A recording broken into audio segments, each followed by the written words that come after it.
Well, morning guys. Got myself into it now. I pulled the headliner out of the Buick T type. There's my old headliner material. I was going to try and glue this back on, but it's just too damn messy. So I managed to get some of this, which is pretty damn close to that. And it was only 15 bucks. So now I gotta try and fix up these couple of crack spots here.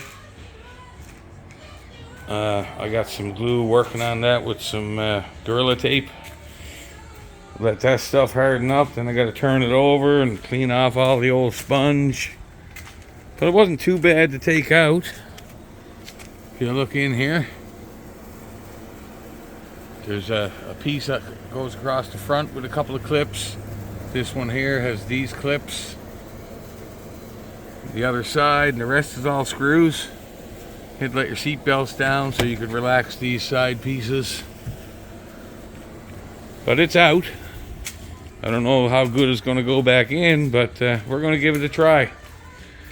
So I'll let you know the results once I get this thing turned over and set up somewhere so I can try and do a good job. Alright guys, have a good one.